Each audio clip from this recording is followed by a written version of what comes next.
Noong 1963, sa isang liblib na bahagi ng Giwan Samar, isang tag-init na gabi ang hindi malilimutan ng mga taga roon. Ang dagat ay tila may lihim na sinasabi habang ang alon ay malamyos na humahalik sa pampang. Sa gitna ng payapang paligid, isang kakaibang katahimikan ang bumalot sa kabukiran.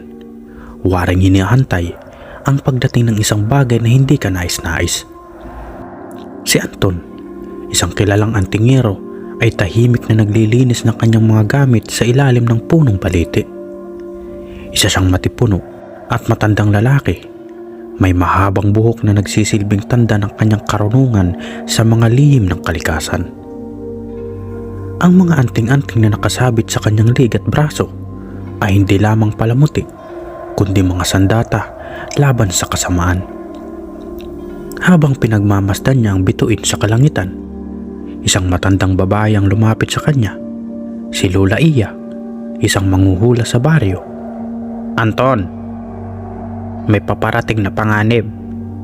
Nararamdaman ko ang presensya ng mga nilalang na matagal nang hindi nagpapakita rito. Angkan ng mga aswang," bulong ni Lola Iya.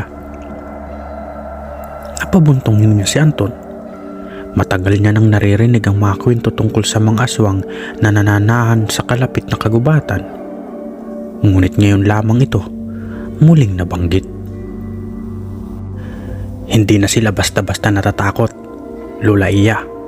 Kung sila'y magpapakita, dapat handa tayo," sagot ni Anton habang iniayos ang kanyang kres, isang patalim na sinasabing ginagamitan ng langis ng nyug at dasal mula sa matandang albularyo ng kanilang lugar.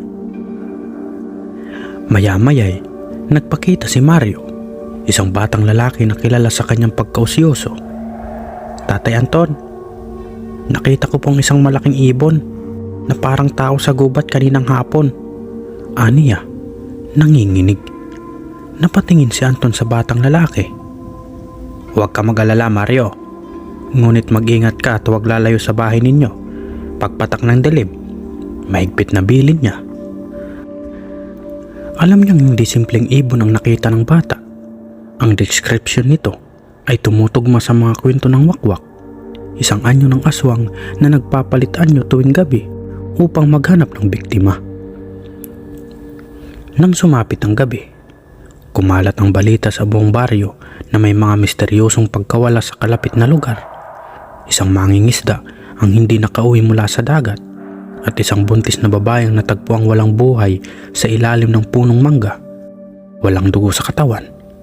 Nagtipon ang mga taga-baryo sa bahay ni Anton upang humingi ng payo. Sa gitna ng pag-uusap, biglang tumahol ng malakas ang mga aso. Sinyalis na may masamang nilalang sa paligid. Agad na kinuha ni Anton ang kanyang mga anting-anting at lumabas ng bahay. Sa liwanag ng buwan, nakita niyang isang anino sa dulo ng kalsada. Malamig ang hangin at waring may bumubulong sa kanyang tenga. "Maganda kayo," utos niya sa mga kasama. "Ito ang gabi ng pagsubok." Sa kalagitnaan ng paghahanda, isang matinis na tawa ang narinig mula sa dilim.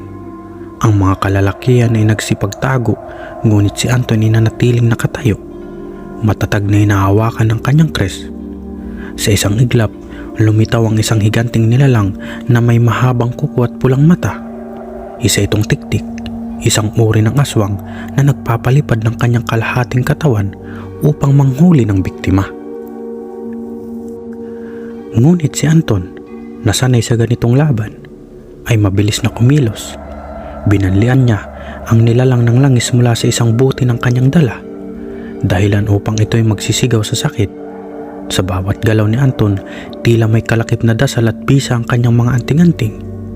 Sa huli, tumakas ang tiktik, ngunit alam nilang hindi pa tapos ang laban. Kinabukasan, nagising si Anton na may kakaibang pakiramdam. Ang araw ay tila masyadong maliwanag, ngunit malamig ang simoy ng hangin. Habang naglalakad sa dalampasigan, nakatagpo niya si Mang Caryo, isang matandang mangingisda na may alam sa mga lihim ng dagat. "Anton, ang buwan ngayong gabi ay pula. Isa itong babala ng mas matinding panganib," ani Mang Caryo. Napatingin si Anton sa kalangitan. Alam niya ang pulang buwan ay sinyalis ng pagdating na pinakamalakas sa mga aswang, ang pinuno ng kanilang angkan. Dahil dito, nagpasya siyang tipunin muli ang mga taga-baryo upang maganda. Pinamunuan niya ang ritual ng paglilinis sa paligid at nagsagawa ng dasal para sa proteksyon. Ang bawat bahay na pinahiran ng langis at dinasalan upang hindi mapasok ng mga nilalang mula sa dilim. Pagdating ng gabi, nagtipon-tipon ang lahat sa plaza. Hawak ang mga sulo at sandata. Sa gitna ng lahat ng ito, si Anton ay nanatiling kalmado ngunit alerto. Alam niya ang lahat ng labanang ito ay hindi lamang para sa kanyang sarili kundi para sa buong baryo.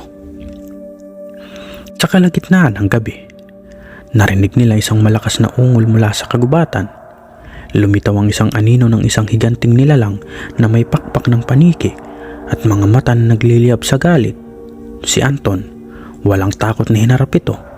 Hawak ang kanyang kris na tila nag-aapoy sa bisa ng kanyang paniniwala at tapang. Nang lumitaw ang higanting nilalang mula sa kagubatan, bumalot ang kilabot sa mga taga-baryo. Tumayo si Anton sa harapan ng lahat, kalmado ngunit matatag. Ang kanyang mga anting-anting ay kumikinang sa liwanag ng buwan, tila nabubuhay sa harap ng panganib. Sa isang iglap, sumugod ang nilalang. Kasabay nito, nagsimula rin magsilabasan mula sa kadaliman at iba't ibang anyo ng aswang, manananggal, sigbin at wakwak. Ang mga taga-baryo ay nagsipaghanda sa kanilang mga sandata, ngunit karamihan sa kanila ay nanginginig sa takot. "Manalig kayo," sigaw ni Anton habang tinutok ang kanyang kris sa pampaparating na nilalang. "Ang ating pananampalataya at tapang, ang ating sandata." Bawat galaw ni Anton ay sinasabayan ng dasal. Nang magsimula ang bakbakan, mabilis lang hinarap ang unang sumugod. Ang sigbin na may matalim na ngipin at kakaibang lakas. Sa isang mabilis na galaw, inilusot ni Anton ang kanyang kris sa ilalim ng katawan ng nilalang, dahilan upang ito mapasigaw bago tumumba. Habang patuloy ang laban, napansin ni Anton na isa-isang bumabagsak ang mga taga-baryo. Sugatan at natatakot, kinailangan niyang gumawa ng paraan upang bigyan sila ng lakas ng loob. "Buhusan niyo ang asin ng paligid," utos niya sa mga bata at kababaihan. "Gamitin niyo ang mga kandila at dasal ng inyong mga lola." Sa gitna ng kaguluhan, lumapit si Mario kay Anton. "Tate Anton, anong gagawin natin? Marami sila." Ngunit si Anton ay nanatiling matatag. "Mario, ikaw ang susi. Kumuha ka ng dahon ng bayabas at ilagay sa bawat pintuan ng bahay. Hindi sila makakapasok kung susundin mo ito." Habang abala si Mario sa pagbibigay proteksyon sa mga bahay, patuloy ang laban ni Anton. Tumalon sa likod ng isang manananggal at gamit ang kanyang kris, pinutol ang pakpak nito. Bumagsak ito sa lupa, nagkikisay habang sinusubukan pang mabuhay. Sa kabila ng tagumpay, alam ni Anton na hindi ito sapat. May mas malakas pang nilalang na paparating. Napatingin siya sa langit kung saan nagpakita ang pulang buwan. Ang sigaw ng isang halimaw ay umalingaw-ngaw, mas malakas kaysa sa kanina. Mula sa gitna ng kagubatan, lumabas ang pinuno ng angkan ng aswang. Isang matandang lalaki na may balingkinitang katawan ngunit nagtataglay ng matatalas na kuko at nagliliyab ng mga mata. "Anton," wika ng pinuno sa isang malamig na tinig, "matagal lang kitang inaabangan. Ang panahon mo ay matatapos dito." Ngunit ngumiti si Anton, hindi nagpadaig sa takot. "Hindi mo ko matatalo. Kahit kailan, ang lakas ko ay hindi nanggaling sa anting-anting lamang, kundi sa puso ng bawat taong pinoprotektahan ko." Muling sumugod ang pinuno ng mga aswang. Sa pagkakataong ito, ginamit ni Anton ang lahat ng nalalaman. Sa pakikipaglaban, mga dasal, lihim na galaw at ang bisa ng kanyang mga anting-anting, ang kanilang bakbakan ay tumagal ng halos buong gabi. Nang sumapit ang madaling araw, ang mga taga-baryo ay nagsimula ng mawalan ng pag-asa. Ngunit sa kabila ng pagod at hirap, hindi bumitaw si Anton. Alam niya ang liwanag ng araw ay magdadala ng tagumpay. Sa huling pagkakataon, inipon ni Anton ang lahat ng lakas. Ngayon, ang panahon mo. Araw, tulungan mo ako. Isang matinding liwanag ang bumalot sa paligid habang sumikat ang araw. Sa ilalim ng liwanag na ito, nagsimulang matunaw ang pinuno ng mga aswang kasabay ng pagsigaw nito ng matinding sakit. Nang tuluyan ng mawala ang huling aswang, bumagsak si Anton sa lupa. Pagod ngunit puno ng tagumpay, lumapit si Mario at ang mga natirang taga-baryo. Nagtipon-tipon upang pasalamatan siya. Salamat, Anton. Hindi ka lang isang antingero. Isa kang bayaan ng giwan, wika ni Lola Iya. Habang nakatingin sa paglubog na araw, alam ni Anton na ang laban ay hindi pa tapos. Ngunit sa gabing iyon, tahimik na natulog ang buong baryo, ligtas mula sa dilim. Sa paglipas ng mga araw, matapos ang matinding laban, muling bumalik sa normal ang buhay sa giwan. Ngunit para kay Anton, ang mga sugat ng digmaan ay hindi madaling maghilom. Ang mga mata niya, na dati puno ng tapang, ay ngayon may bahid ng pagod at pangungulila. Alam niyang bawat laban ay may kapalit, at ang kanyang kaluluwa ay unti-unting kinakain ng bigat ng responsibilidad. Isang gabi, habang nag-iisa sa kanyang kubo, lumapit si Mario dalang isang sulyap ng pag-asa. Tatay Anton, maaari po ba akong turuan? Tanong ng bata, puno ng determinasyon. Gusto kong maging tulad mo. Napabuntong hininga si Anton. Mario, ang daan ng isang antingero ay hindi madali. Hindi ito basta-basta laban sa mga halimaw, kundi laban din sa sarili mong takot at pangamba. Handa ka bang pasanin ng ganitong buhay? Opo, sagot ni Mario, hindi nagdalawang isip. Kinabukasan, sinimulan ni Anton ang pagsasanay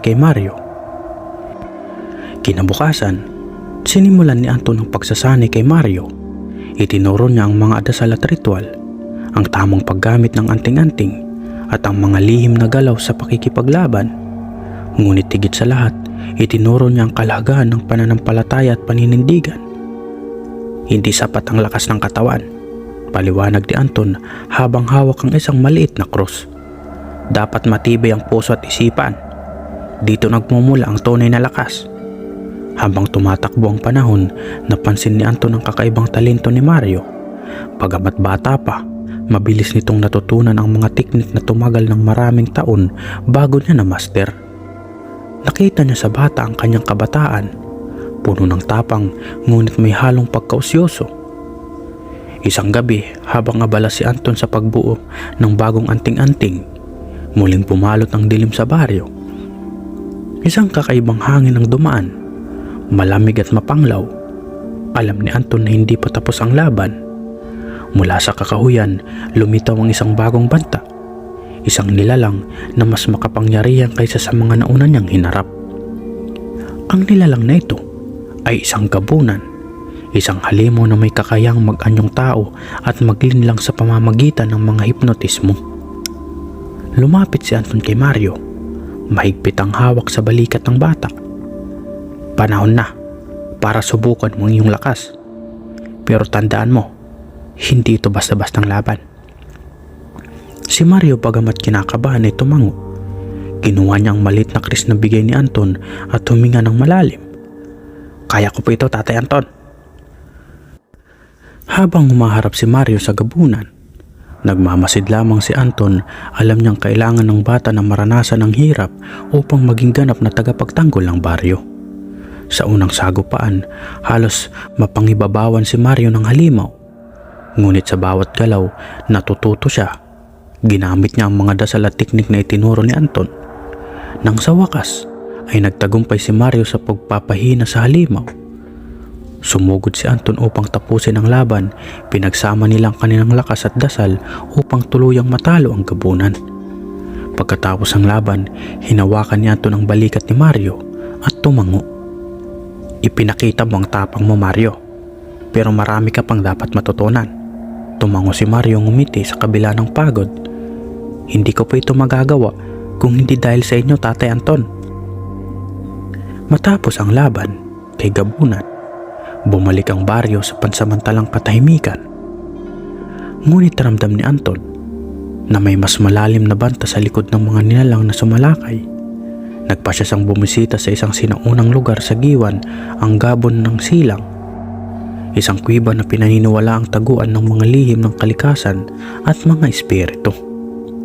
Kasama si Mario, tinahak nilang makikitid na daan patungo sa kuweba. Habang naglalakad, nagkwento si Anton tungkol sa pinagmulan ng mga aswang sa kanilang lugar. May mga halimaw na hindi basta-basta napupuksa. Ang ilan sa kanila ay nagtatago sa mga lugar na tulad nito. Naghihintay ng tamang panahon upang magbalik, wika ni Anton. Pagsapit nila sa harap ng kuweba, nagulat si Mario sa nakita. Isang malaking bato na may ukit ng mga simbolo. Ano pa ito, Tatay Anton? Ito ang bantay ng Gabon, sagot ni Anton. Isang silyo na nagkukulong sa mga nilalang ng dilim. Ngunit kapag ito'y nasira, magigising ang mga natutulog na halimaw. Kinabukasan, nagimbal ang baryo nang marinig ang balita. May mga estranghero na pumasok sa kuweba at sinira ang silyo. Ang mga taga-baryo ay nagtipon sa bahay ni Anton upang humingi ng tulong. Anton, ano ang gagawin natin? Hindi namin kayang labanan ng mga halimo na iyon, sigaw ni Mang Carlo, puno ng pag-aalala. Maganda kayo. Palakasin ang iyong mga tahanan at sundin ang mga dasal na itinuro ko sa inyo. Ako at si Mario ang haharap sa mga nilalang na ito, sagot ni Anton. Sa gitna ng paghahanda, napansin ni Anton ang kakaibang anyo ng kalangitan. Tila nagbabadya ng isang matinding unos. Alam niyang darating ang mga halimaw pagsapit ng gabi. Nang magdilim ang langit, lumabas sina Anton at Mario upang harapin ang paparating na panganib. Sa gitna ng kadiliman, lumitaw ang isang nilalang na higit pa sa inaasahan nila. Isang engkanto na nagtataglay ng kapangyarihan magpapanimula ng hangin at apoy. Anton, matagal kitang inantay.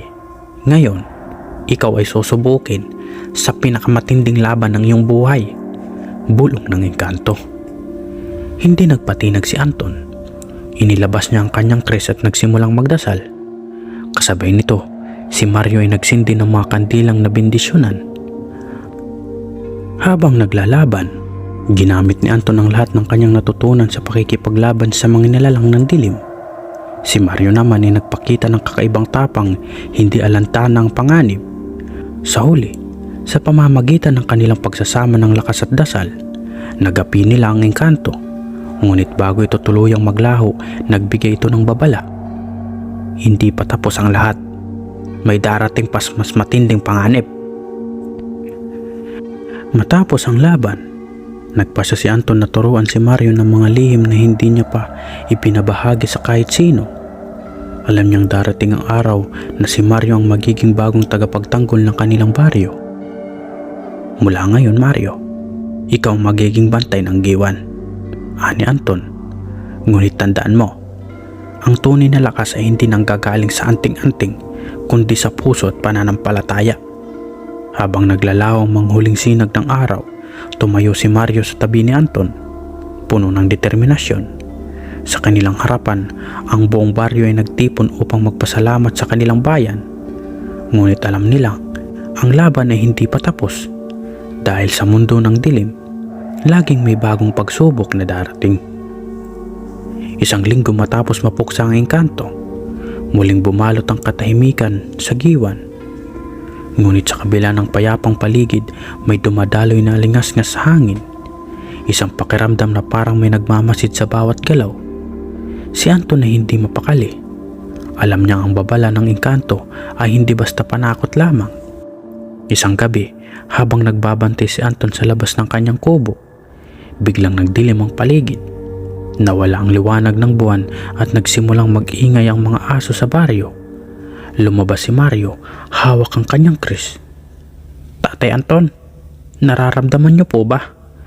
Parang may masamang presensya. Oo, Mario, maganda ka. Ang dilim na ito ay hindi pangkaraniwan. Mula sa kawalan, lumitaw ang isang matandang babae na may dugo ang mata at napakahabang buhok. Siya si Magda, ang matriarka, ang isang sinaunang angkan ng mga aswang na matagal nang nagtatago sa kagubatan.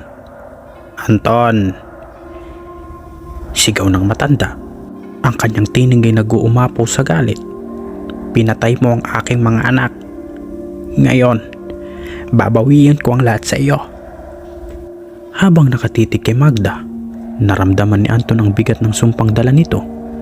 Ang hangin ay naging mabigat at ang lupa ay tila gumagalaw sa ilalim ng kanilang mga paa. Mabilis na nagdasal si Anton.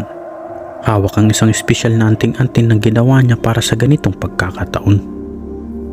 "Magda, wala kang lugar sa baryong ito.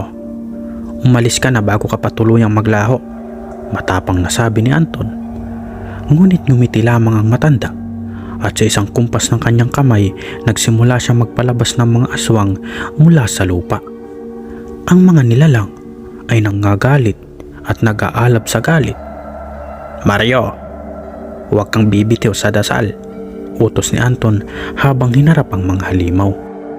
Magkasamang lumaban sina Anton at Mario. Bawat galaw ay sinasabayan ng dasal. Ang kanilang mga kris ay kumikislap sa dilim. Bawat hiwa ay naglalabas ng liwanag na sumusunog sa mga aswang. Sa gitna ng laban, napansin ni Anton na unti-unting nauubusan ng lakas si Mario. Alam niyang hindi pwedeng magpatuloy ang bata sa ganitong estado. Mabilis niyang inutusan si Mario na bumalik sa loob ng bahay upang magpalakas. "Huwag ka mag-alala, Mario. Tatapusin ko ito," sabi ni Anton, puno ng tapang, ngunit may halong lungkot sa boses. Sa huling pag-atake ni Magda, ginamit ni Anton ang kanyang pinakamatibay na anting-anting, isang mahiwagang bato na nagmumula pa sa kanyang lulo.